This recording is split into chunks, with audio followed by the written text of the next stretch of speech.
it was one of those things where I guess I had kind of put bringing in a veteran free agent running back. I kind of moved on from that. We're three months into free agency. Okay, I kind of stopped thinking about free agency a while ago, and I was sort of just like, I guess I just accepted this running back room for what it was going to be, and excited about the idea of RJ Harvey, and curious about year 2 for Audric Estime, what that might look like. Yep. That's kind of where I was, and I'd settled in with that.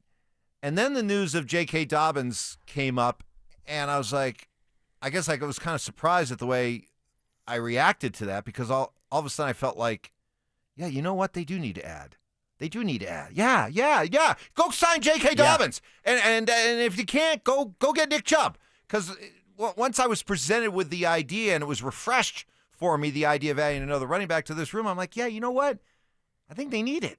I think Shut they do up and take my money. I think they do need to add up another running back. And if they don't, I'm going to feel a little bit less confident about what this room can do. I think part of that is because of the importance of the room and the ability to produce out of that room, and what it means for the continued development of Bo Nix and the continued evolution of this offense. We talked about it earlier, we can look at the numbers, and you can say, the Broncos were dead center in the NFL in terms of rushing. They were 16th out of 32 teams.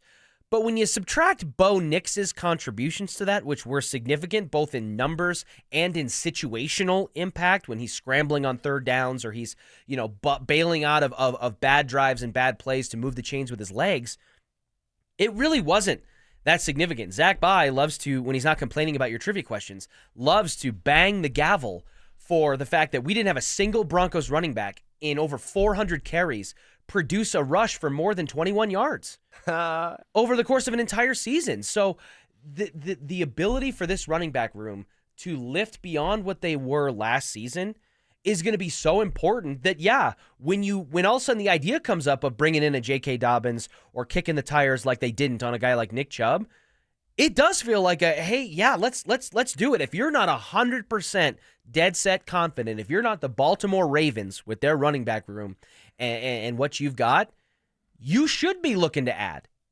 And they haven't thus far. So if they go into the season with the room, RJ Harvey, Audric Estime, Jaleel McLaughlin, Tyler Badie, how are you going to feel about that for a team that you're expecting to win a minimum of 10 games and go to the playoffs? It's a lot of unproven, a lot of uncertainty, and a lot of gambles in a lot of areas. So I will be intrigued. I will be optimistic, but I'll be nervous until I see it manifest on the field. And then at that point, you'll get a lot of hindsighters that'll be like, I told you should have never been worried about it, and ye of little faith, and blah, blah, blah. But that's just the reality of it. I haven't seen it, and there wasn't enough of a significant overhaul or an addressing, in my opinion, to wipe all those concerns from last season away yet. Again, a lot of Casa Bonita text. We'll get to that here in a second. But we say good morning to Mark Schlereth, who joins us now. Good morning, Mark. Good morning, fellas. How are you? Good. How was your weekend? Were you were back here again, weren't you? Indeed, I was, Mike. Coffee slurp number one. There it is. Indeed, Quick. Yeah, indeed, I was back here. And it was probably the quintessential Mark Schlereth type weekend, as you will explain. Only Mark Schlereth. This is the kind of weekend that Mark Schlereth has. Go ahead, Mark. What'd you do this weekend? Yeah, I flew home Friday afternoon, and I worked around the house until Sunday when I left, packing boxes and moving furniture, and it was, well, dare I say, miserable. My weekend was miserable, and I was ready. Like Sunday, my wife Lisa put me on a flight at like 2 PM. I was ready to go back to New York at 4:30 in the morning. I was like, "Hey, can I get an earlier flight?" Like, and she's just she's crushing me. Is there anything worse, honestly, than moving out? Moving in is fun. Yes, yeah, this budding, moving it's exciting. out sucks, doesn't it, Mark? And you haven't had to do it for decades. I know it is awful. It's just awful. It's good. The good news is as we go, we're cleaning out 27 years of crap we've accumulated.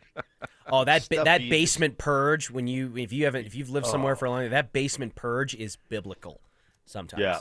Speaking of which, Mike, I do need. I'll talk to you after with the show, but I've got a couple of things that you might be interested in, like a snowblower, for instance. You have any interest in a snowblower? Oh, let's talk. Yes, we do need to talk. We having a Mark Schlereth yard sale. I think you might have some stuff I'd be interested in. It's not a yard sale. This is a giveaway. Yeah. Yankee swap.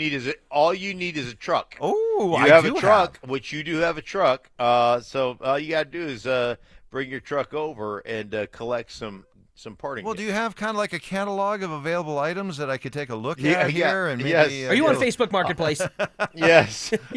I will definitely get that done for you. I'm very interested in the snowblower. This is awesome. Tell me as you did all this, 27 years of memories, nostalgia, and just flat out, why have we kept this for that long? Tell me you did the ultimate when it comes to moving out. Tell me you got a dumpster dropped off at the base at the foot of your driveway.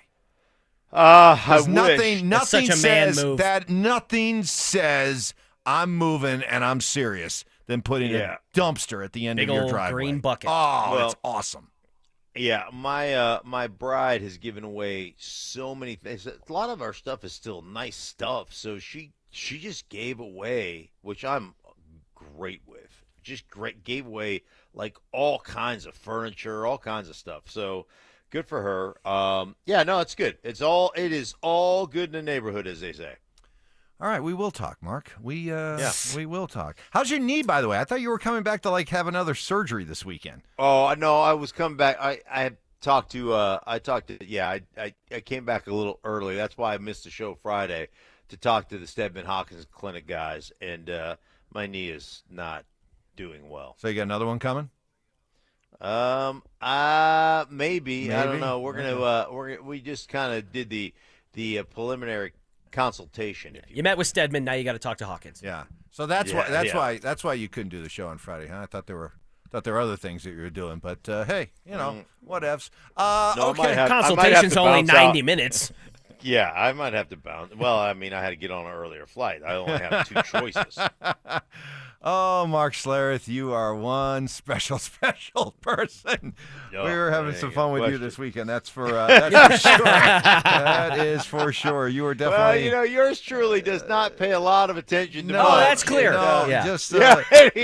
kind of got me. It got me. I'll be honest with you. The words "blissfully ignorant" really do apply to Mark Schlereth. I'll tell you that. I like to think of it as altruistic. Me just doing like just good deeds. just la-di-da-di-da-di-da-di-da. Nick Chubb going to the Texans. We were just talking about this.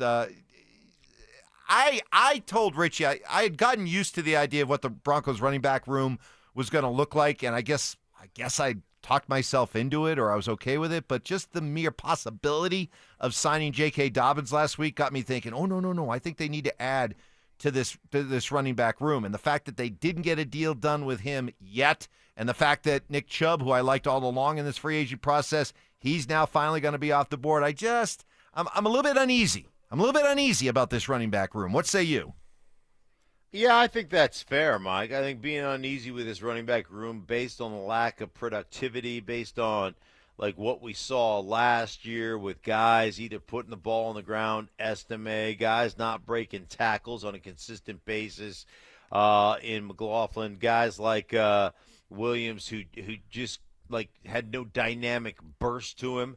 Like, I think that's fair. And, I always think about Sean Payton, probably one of the things that probably goes a little bit unnoticed or untalked about is the success of him as a coach with the running game in all those years in New Orleans. And every time you look back, he's a top 12, top 10, top 7 kind of rushing team. And last year we were, to my estimation, we were atrocious. I don't even need to look at the stats. Yep. I just know we weren't any good. And so Yeah, would I like a veteran guy that's a bit proven? Would I like to, I don't want to hang my hat all on RJ Harvey. So, yeah, I would love to go get a veteran guy that I know has got some juice left in the tank and I know has been successful, and yet we haven't done that yet. And I'm with you, man. I got excited when I heard the name JK Dobbins. I thought JK Dobbins, I've watched him, the last couple of years in Baltimore. I watched him in Charger land. Like, when that dude is right, that dude is really, really good. He just hasn't been right enough, but it still, to me, is an upgrade for that room. The way that I looked at it, Mark, was I told Mike earlier, I feel like when I'm looking at the Broncos running back room, on the plate, they've got a loaded baked potato, they've got creamed corn, they've got a nice dinner roll, but they don't have the steak. Ugh, they don't have corn. the Ugh. they don't have the you don't like creamed corn? Oh, no. Wait a minute. I love cream. Oh, 100%. Gross. Oh, what do you mean gross? And I love corn on the cob. I love it, but leave it on the cob. All right, Once